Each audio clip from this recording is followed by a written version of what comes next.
Ang linaw ng tubig, parang mineral water. Tapos yung buhangin parang pink-pink.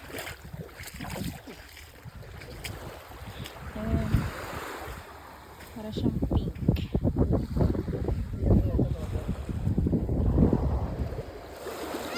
Kulay pink.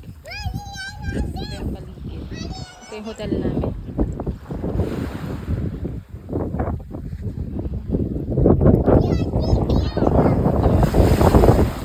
Asan yung tsinelas si Marien?